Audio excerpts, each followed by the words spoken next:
अपनी बेटी का विवाह 4 स्थानों पर कभी भी भूल कर भी नहीं करना चाहिए, नहीं तो आपकी बेटी हमेशा दुखी रहेगी, गरीब रहेगी। जय श्री कृष्ण मित्रों, आप सभी लोगों को फिर से बहुत बहुत स्वागत है।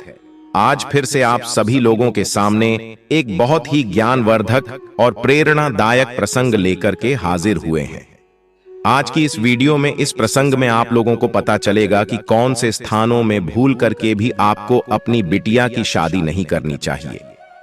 तो चलिए दोस्तों, बिना विलंब किए आज की इस प्यारी सी ध्यान भरी वीडियो को शुरू करते हैं। प्रिय मित्रों, जिनके घरों में बेटियां हैं, जो माता पिता बेटियों के माता पिता हैं, उनसे मेरी यही प्रार्थना है, यह निवेदन है कि आज के इस वीडियो को एक बार सच्चे मन से और पूरे ध्यान से अंतिम तक जरूर से जरूर सुनिएगा। प्राचीन समय की बात है, एक शहर से थोड़ा दूर हटके एक शहर के किनारे एक गांव था और उसी गांव में एक मजदूर गरीब पिता सामने वाले शहर में एक सेठ के यहाँ काम करने जाता था और उसके जाने के बाद उसकी बिटिया उसको खाना पहुंचाने के लिए जाती थी। जब वो बेटी स्कूल से पढ़ कर के आती, घर में खाना खा लेती, फिर उसकी माँ उसे कहती है कि बेटी जाओ, तुम्हारे पिता काम करके थक गए होंगे, उन्हें भूख लगी होगी, जाओ उन्हें यह खाना पहुंचाए। तो माँ की बात को मानते हुए वो बेटी घर से दोपहर का खाना लेकर के शिखर को अपने पिता को, अपने बापूजी को पहुंचाने के लिए देने के लिए जाया करती थी। इस प्रकार से उस लड़की का पिता, जो शहर में सेठ के यहाँ काम करता था, वो सेठ के यहाँ काम करता रहा। वक्त बीतता रहा, ऐसे ही चलता रहा और धीरे धीरे उसकी बेटी जवान हो गई, बड़ी हो गई। जब भी उस मजदूर की बेटी गांव से शहर जाती थी अपने पिता को खाना देने के लिए, तो जिससे कि यहाँ उसका पिता काम करता था, वो सेठ उसकी बेटी को घूरता था, देखता था। प्रिय मित्रों, एक दिन ऐसा होता है कि उस सेठ को उस मजदूर की जो बिटिया होती है, उसका बात करने का तरीका, उसका विचार, उसकी सुंदरता, सब कुछ उसे पसंद आ जाता है। कहने का तात्पर्य कि जो मजदूर की बिटिया थी वो उस सेठ को बहुत ही ज्यादा पसंद आ जाती है और वो सेठ फिर उस लड़की के पिता से उसकी बेटी के बारे में बात करता है। सेठ कहता है कि तुम्हारी तो बिटिया बहुत ही सुंदर है, बहुत ही सुशील है, कितने अच्छे इसके विचार हैं, यह अपने पिता की, अपनी माता की कितनी सेवा करती है, चरित्रवान भी है, मैं ये बहुत दिनों से देख रहा हूं। फिर वो नौकर यानी कि मजदूर कहता है, हाँ सेठ जी, आपने बिल्कुल सही फरमाया, मेरी बिटिया लाखों में एक है। मेरी बिटिया बहुत ही सुशील है, बहुत सुंदर है, बहुत चरित्रवान है, बहुत समझदार है। मुझे अपने ऊपर बहुत नाज होता है कि यह मेरी बिटिया है। ऐसी बेटी को पाकर तो मैं धन्य हो गया हूं और यह जिस भी घर में विवाह करके जिस घर की बहू बनेगी, उस घर में तो खुशहाली ही खुशहाली आ जाएगी। उस घर में तो कितनी सुख और समृद्धि होगी, पूरे घर परिवार का नाम रोशन कर देगी। मजदूर नौकर की यह बात सुनकर के सेठ के मन में भी लालच उठने लगा। वो सोचने लगा कि इतनी सुंदर, इतनी सुशील लड़की मुझे कहां मिलेगी। वह सोचने लगा कि इसकी शादी में अपनी बेटे से ही करवा लूं। थोड़ी देर के बाद शाम होते ही संध्या में यह बात सेठ ने अपनी पत्नी यानी कि सेठानी से भी कही। सेठ सेठानी से कहा कि मेरे यहाँ कारीगर काम करता है, उसकी बेटी बहुत ही सुंदर है, चरित्रवान है, सुशील है, मैं अपने बेटे का विवाह उसी के साथ करना चाहता हूँ। प्रिय मित्रों, सेठानी और उसके पुत्र ने जब यह बात सुनी तो वो दोनों सेठ को बहुत ही बुरा भला कहने लगे। यह बात उन्हें पसंद नहीं आई। बेटा कहता है, पिताश्री लगता है आप पर बुढ़ापा हावी होने लगा है। उम्र बढ़ने के साथ साथ लगता है कि अब आपकी बुद्धि और समझदारी ठीक से काम नहीं कर रहे। मुझे लगता है कि अब आप अच्छे और बुरे का फैसला नहीं कर सकते हो। रिश्ता कैसे जोड़ना चाहिए, कहां जोड़ना चाहिए, आपको कुछ नजर नहीं आ रहा। कहां वो गरीब नौकर की बेटी और कहां आप मेरा विवाह उसके साथ करवाने का सोच रहे हो, बेटे की। यह बात सुनकर सेठ बोला, चुप रहो, इतनी सुशील लड़की तुम्हें कहां मिलेगी। इतनी चरित्रवान लड़की तो पूरे कुल खानदान और पूरे परिवार का नाम रोशन करेगी। घर में सुख और समृद्धि, शांति, इनकी कभी कमी नहीं होगी। ऐसी लड़कियां, ऐसी बेटियां तो घर को स्वर्ग बना देती हैं और तुम्हारी शादी करूंगा तो उसी नौकर की बेटी से करूंगा, सेठ की। यह बात सुनकर माँ और बेटे दोनों ही बुदबुदाने लगे, आपस में बात करने लगे और सेठ को भला बुरा कहने लगे।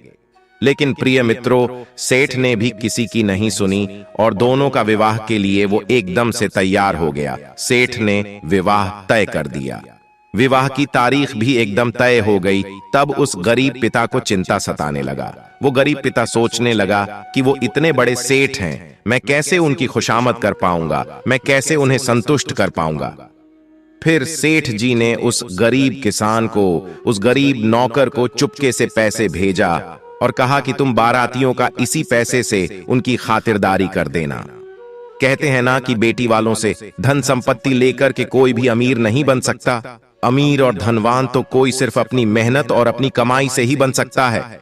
प्रिय बंधु, प्रिय मित्रों, बड़े ही धूमधाम और गाजे बाजे के साथ बारात लेकर पहुंच जाता है और उस गरीब किसान ने भी उसे जितना हो सका, जितना बन सका, अपनी बेटी का विवाह उसने बहुत अच्छे से किया और अपनी बेटी को डोली में बिठाकर सजाकर विदा कर दिया।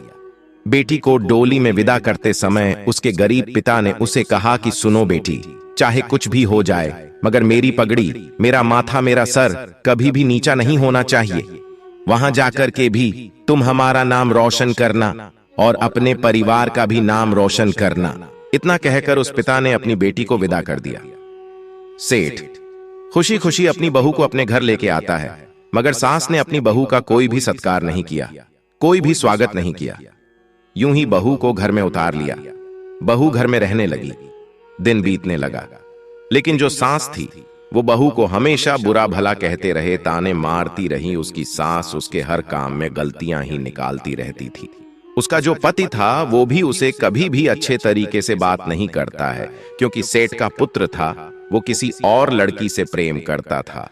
उसके दिल में कोई और ही लड़की थी, वो तो उसी के साथ शादी करना चाहता था। लेकिन सेठ ने तो यहां जबरदस्ती शादी करवा दी थी।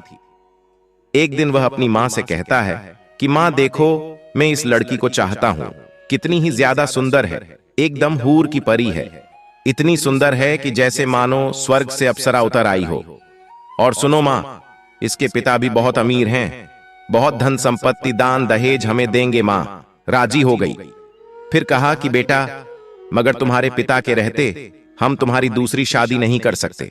अब प्यारे दर्शकों, होता क्या है, एक दिन एक हृदय गति रुक जाने के कारण, हार्ट अटैक के कारण उस सेठ की मृत्यु हो जाती है और फिर सेठानी का और सेठ के बेटे का रास्ता एकदम साफ हो जाता है। उन्होंने एक षड्यंत्र रचा कि बापूजी तो अब इस दुनिया से चले गए हैं, अब मजदूर लड़की, तुम्हारा भी कुछ इंतजाम करना होगा, तुम्हें भी उन्हीं के पास भेजना होगा।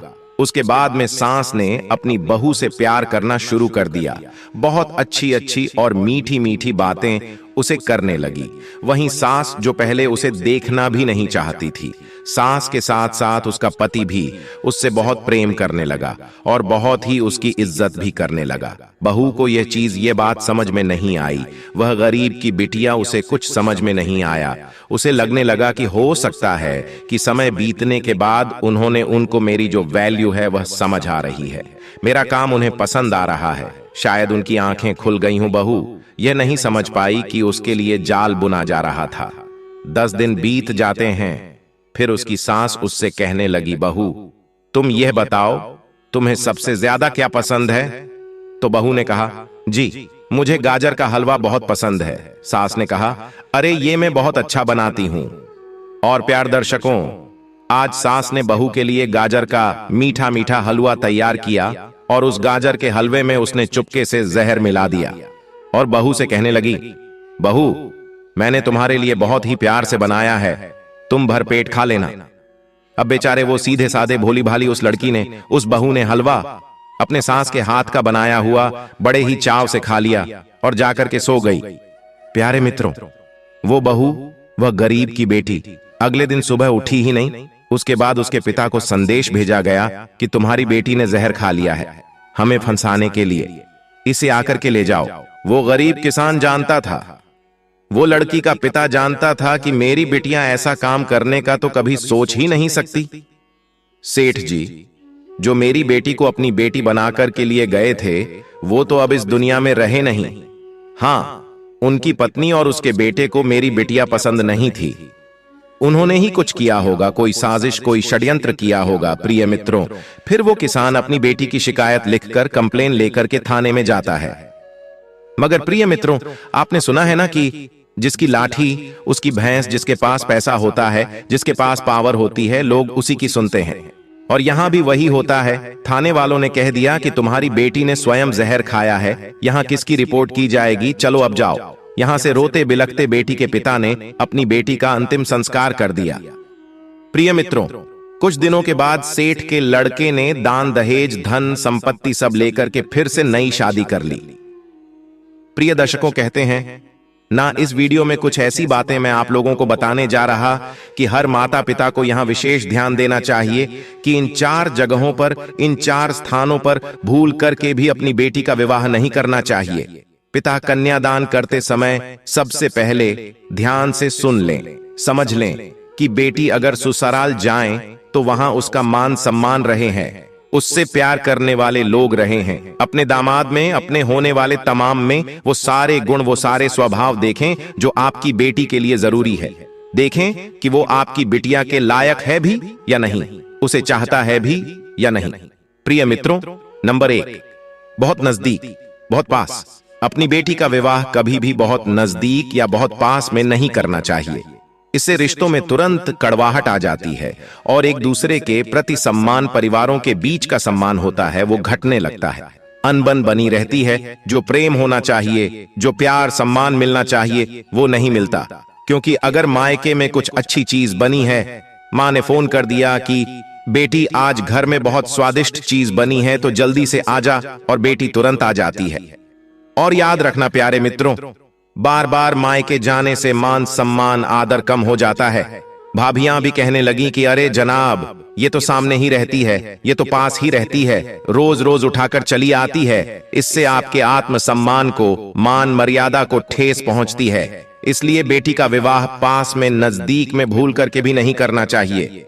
नंबर 2, बेटी का विवाह अति दूर भी नहीं करना चाहिए। मतलब अपनी बिटिया की शादी बहुत ज्यादा दूर भी नहीं करनी चाहिए, क्योंकि कभी कभी ऐसे हालात बन जाते हैं, ऐसी परिस्थितियां आ जाती हैं जब बेटी को स्वयं ही अकेले ही मायके जाना पड़ता है।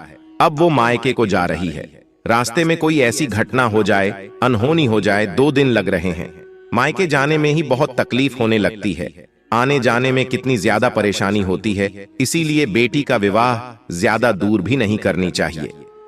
नंबर 3, कभी भी अपनी बेटी का विवाह अपने से बहुत ज्यादा बड़े या बहुत ज्यादा धनी बड़े घर में, अमीर घर में नहीं करनी चाहिए। मायके पक्ष और ससुराल पक्ष अगर बराबर न हो तो कई बार ससुराल वाले बेटी के घर वालों को दीनहीन, कमजोर और यहां तक कि भिखारी भी समझने लगते हैं। इज्जत नहीं देते, आदर नहीं मिलता, जीवन भर बेटी को ताने भी मारते रहते हैं कि तुमने हमें कुछ दिया नहीं, तुम कितनी छोटे घर से आती हो, कितने तुम लोग गरीब हो। इस तरह के ताने बेटी को सुनने को मिल सकते हैं। तुम्हारे पिता ने दहेज में हमें क्या दिया, तुम क्या लेकर के आई थी, इस तरह की बातें, इस तरह के तानेबाजी बेटियों को सुनने को मिलती है। अगर बहुत धनी, बहुत अमीर घर में अगर आप उसकी शादी करते हैं तो ध्यान रहे, कभी भी अपने से बहुत ज्यादा धनी और अमीर घर में अपनी बेटी का रिश्ता न करें। और नंबर 4, हमेशा कुल गोत्र जाति, यह सब देखकर कि हमेशा अपने कुल गोत्र उपजाति में ही शादी करनी चाहिए। हमेशा यह देख लेना चाहिए कि हम अपनी बेटी का हाथ दे रहे हैं, हम अपनी बेटी का विवाह जैसा से कर रहे हैं, वो किस जाति का है, उसका इस खानदान कैसा है और उसकी उम्र कितनी है, वह कार्य क्या करता है और उसका व्यवहार कैसा है, ये सारी चीजें आपको देखनी चाहिए। तो इन्हीं बातों का ध्यान देना है कि इस तरह के 4 स्थानों पर आपको अपनी बेटी का विवाह भूलकर भी नहीं करना है। दोस्तों, जाते जाते इस वीडियो को अपनी तरफ से छोटा सा लाइक जरूर दे करके जाइएगा। और दोस्तों, कमेटी में जो भी बात आपके दिमाग में है, आप कहना चाहते हैं, अपना फीडबैक जरूर दीजिएगा। स्वस्थ रहे, सुरक्षित रहें। धन्यवाद।